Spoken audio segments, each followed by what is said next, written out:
Welcome to the Show Up Show, where we bring you everything you need to emerge as a powerful and healthy leader in your life, business, and relationships. Because how you show up in one area of life is how you show up in all of them. I'm your host, Debbie Pace, author of The Journal to Freedom, a foundational guide to help you examine your beliefs and how they shape your patterns and behaviors in life, so you can transform what's not working and can show up like a boss in every area of your life. What do you do when you follow your dreams and launch an amazing business right before a global pandemic? How do you figure out how, or if even to, pivot? Find out now as Orlando Family Fun magazine founder Mikaela Walker shares her story of a successful game-changing move and lays down some serious entrepreneur value bombs. So when we were having our pre-conversation, you talked to me about this business. You really did a really hard launch of it, 4 months before the pandemic hit? That is correct. So it's perfect timing, right, to jump into the fire. It was a perfect timing, especially for a business such as mine, where we try to get parents to take their kids out of the house and do things with them and create these lifelong memories. So it was not great timing, but we were able to pivot pretty quickly and still provide really great information that parents could use during the pandemic. So because it's the Show Up Show, the piece about how you pivoted, I think is really important for our listeners today. So you show up, you have this dream, you're like, yes, I'm putting all in, I'm making a go of it, all resources in, all systems go. 1 month, 2 months, 3 months, you're building momentum, you're starting to see, and then the pandemic hits, right? And I'm not focusing on the negative, but as a business owner, there's always going to be some unseen circumstance that lies ahead. So how did you shift? How did you make the pivot quickly? I basically looked at my market. My main market is moms in the area, and they were kind of having a freak out because now we have the kids at home. We don't know what to do with them. We had an extra week off of school, which made it even worse because now there are no classes. And so people were just like, what can we do? What can we do at home? And so I thought, well, I'm normally providing information on what to do outside of the house, but here is a need that my target market is basically screaming from the rooftops. So I tried to figure out the best way to meet that need of my target market. It's genius that you weren't so invested in what your business was doing that you didn't hear where your business needed to go from your audience. And I think that that's something, I just want to celebrate you right here because, first of all, the statistic is so high. It's like only 1 in 5 business startups make it for the first 2 years or 5 years or something like that. And so the fact that you were such a young company still and you pivoted, talk to us about what the success has looked like for you in the post-pivot. I just wanted to touch on something you said about the being able to pivot, and then I'll follow up with your question. Part of what helped me to pivot was that I had a really defined vision. I worked on this with a mastermind group of mine, and the vision is to create lifelong memories. And so because my vision wasn't take kids out of the house and do things, it was about creating the memories. I was able to say, okay, this is also a way that it can be done. It's just more about parents and children spending time together and creating those memories. Perfect. Yeah, the connection. It's all about the connection. Yes. So your question was, what has life looked like after the pivot? It has pretty much looked the same. It's just that the information that I am providing is different. So things that people can do at home. So providing information on escape rooms, things that people can do in terms of homeschooling their children. Instead of just providing information about things in the Orlando metro area, I now have the entire United States as my canvas. So Lincoln Center had this really great program for kids that was going on. And normally we wouldn't be able to tap into that. Chicago had some really great acting programs online. San Francisco, I shared some program from a company in San Francisco, and they were so surprised that someone in Orlando was sharing their information. They were so excited and they thanked me for doing that. But it helped to bring things to Orlando and to the families in Orlando that we normally wouldn't have had. So it actually turned out to be sort of a good thing for Orlando parents, at least, that they could get all these things that they wouldn't have had before. So many of us, we're moms and kids, and we want to make a better life, and we want to have an impact, and we want to do all these things. You nailed it when you said you have such a strong vision, and your vision wasn't impacted by what's going on externally. And it seems to me like there's this deeper vision to what you do, which is not having the family unit impacted externally and really creating that tight family unit. Can you talk a little bit about that and what you do? For me, I have 2 kids, and my old job, I was always on the road. And I came home once and I saw on my daughter's blanket, she wrote on there, "I miss you, Mom," because I was always gone. And so, when you travel all the time, you're always tired on the weekend. So you still don't end up spending time when you're at home. Yeah. And then there's that element of mom guilt. Like I remember my kids, because I had a business, one of my early iterations of business, I was traveling all the time. And I remember my daughter wrote in chalk on the driveway, "Bye, Mom." And my heart broke. I mean, it was just the hardest thing to, and even if you don't leave on business trips, when you leave your kids every day for work, or even like living at home now and working at home, when you're in the home and you can't dedicate the time and the attention that the kids want and need, there's all this guilt. So I'm like feeling what you're laying down right there. Interesting you said that. My daughter, I still remember, and she's now 11, that I was the only mom that didn't show up to her kindergarten Mother's Day tea. Like, I still feel mom guilt about that. And it's now 6 years later. I'm still, and she doesn't remember at all. But for me, it still traumatizes me that I didn't show up for this thing for my daughter. So back to talking about the tightness of the family unit. To me, I think that is one of the most important things. People say you only have your kids for 18 years. And when they get older, they're all over the place. And you're all over the place between work and travel and all these things that you have to do to make the house run, that sometimes I think we forget about just spending time together. So if you ask my youngest, my 6-year-old, his favorite thing, and if you ask him, what is your favorite thing? Spending time with my family. He doesn't care what we're doing. He just wants to be together doing something. And part of what I wanted to do with this business is to make it easier for parents, because sometimes it's just a lot of work to say, okay, what are we going to do? What's going on? And then you just say, you know what, forget it. I'm too tired. I can't be bothered. And I wanted to take that aspect away so you can just go out and have fun, and you can create these memories that you'll remember. They might not when they're younger, but then when they get older, they will remember these things as well. Wow, that's a beautiful thing. And I'm thinking too, as you're talking about people who have, like the Lincoln Center or like other locations throughout, not just the country, but, the whole world, the global environment right now is your playground, because every business in the world over the last year has had to get online and figure out if they're going to survive.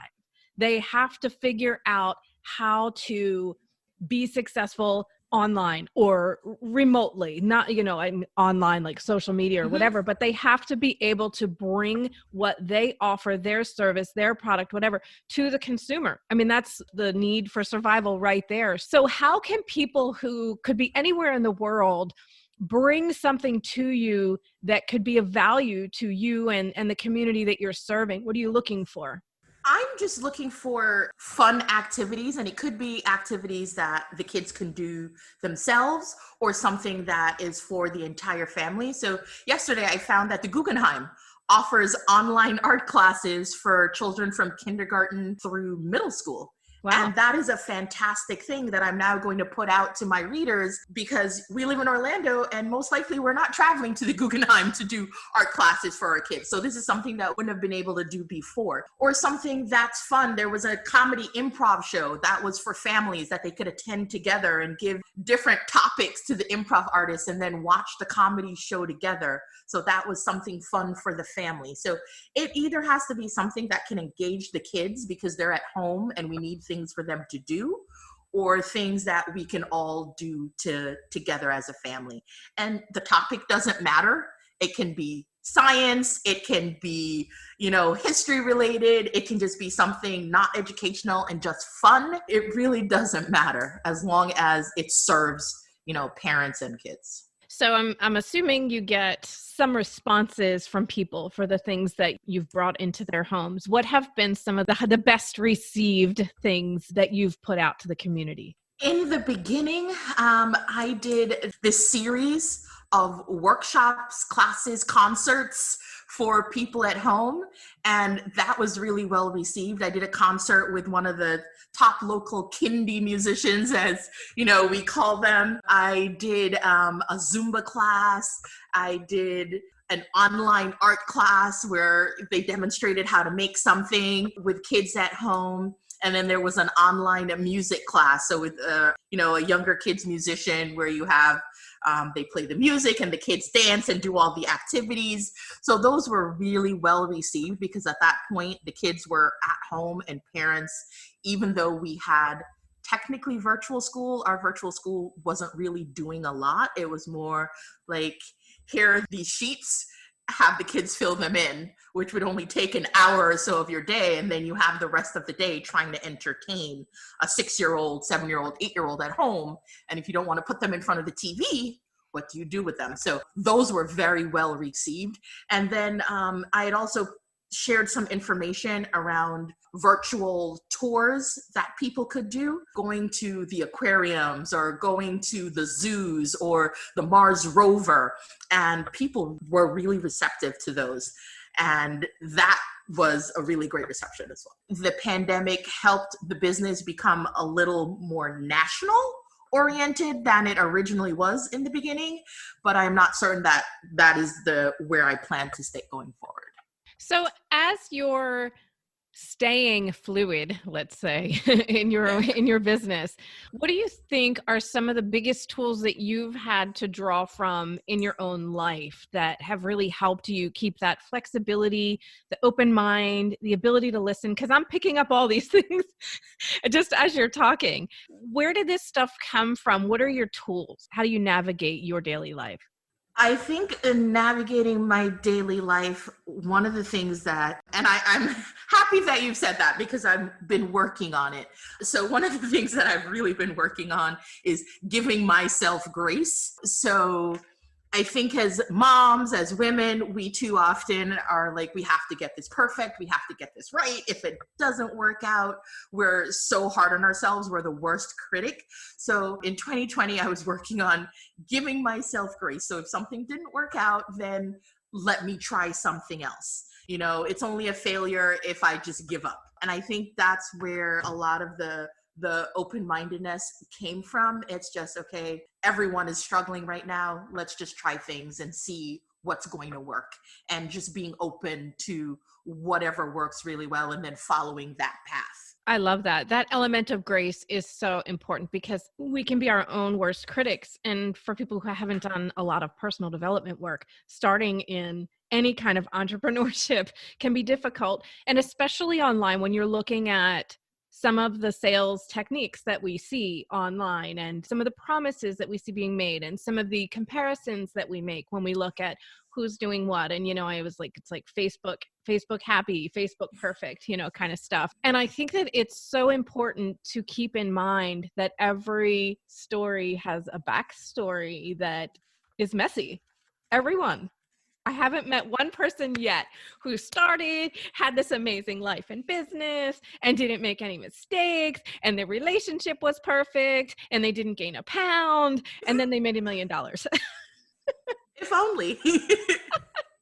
Yeah, but I mean, except for my story, because because just watch all the stuff, because my story is actually, no, and not at all. In fact, I pride myself in having my story be imperfect, because I think that as business owners, one of our roles and responsibilities is to pave a pathway that is manageable. It's walkable for the people who are coming, for the people who are watching us, for our children looking at, okay, well, if I wanted to start a business, what would I do? Would I have to be perfect? Or would I be okay making my own mistakes?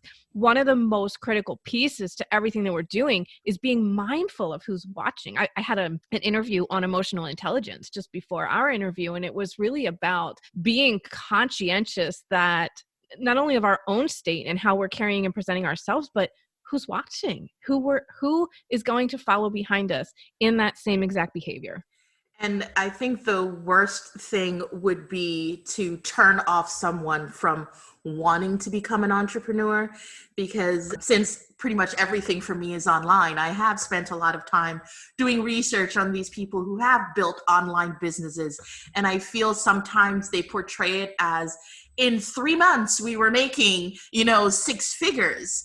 Whereas it realistically took them a lot more time than that to build up the business and to do all these things. And I would never want to portray that, because then I think that is going to cause some people to not become an entrepreneur.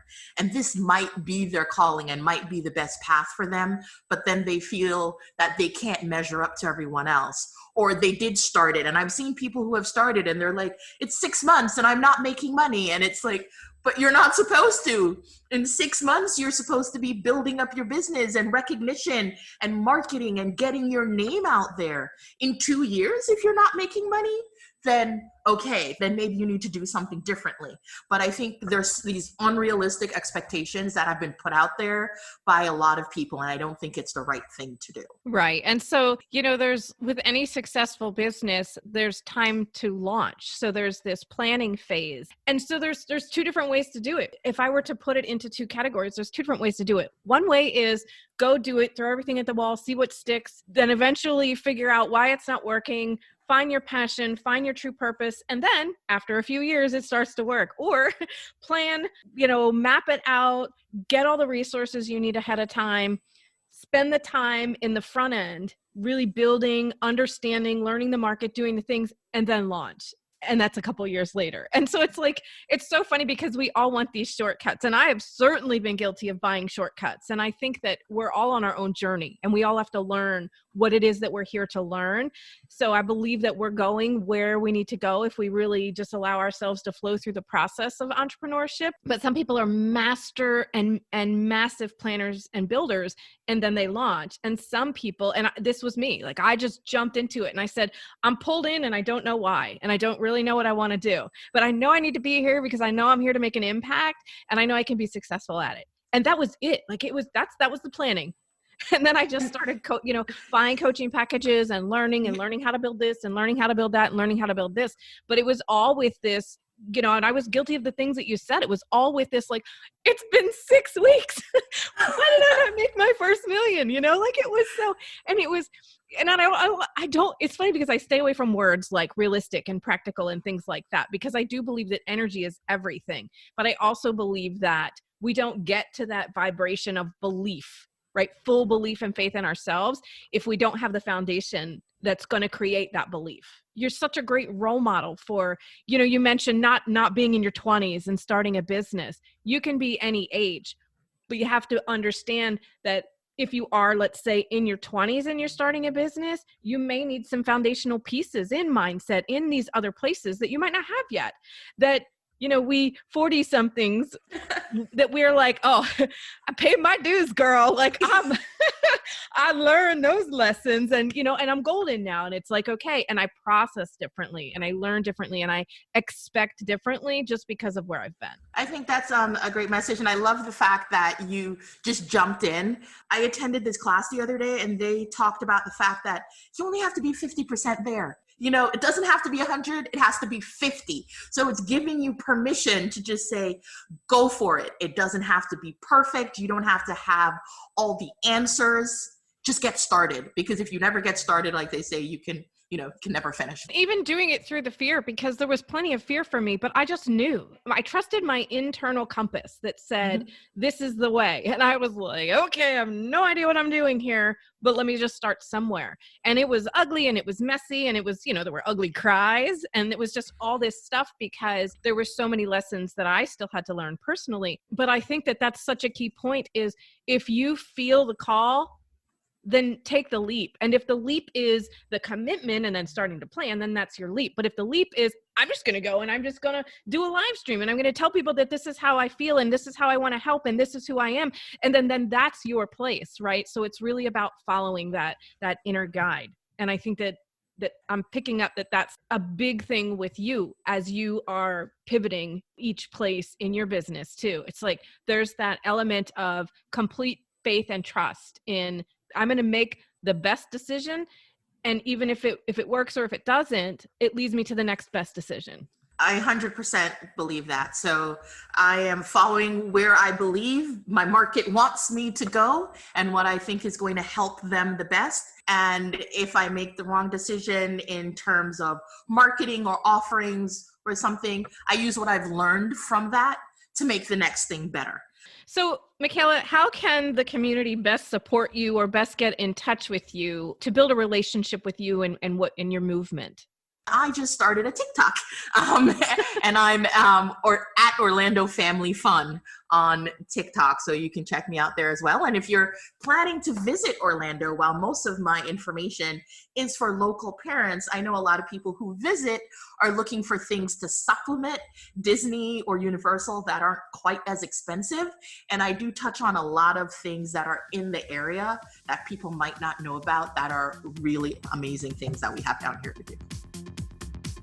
If you like what you're hearing on the Show Up Show, be sure to subscribe. And if you really, really, really like it, please leave a 5-star review. If you'd like to connect with the Show Up Show on social media, you can find us on Facebook at the Show Up Show Podcast or on Twitter at the Show Up Show. Let's be sure to connect over on the other side. Thanks for listening.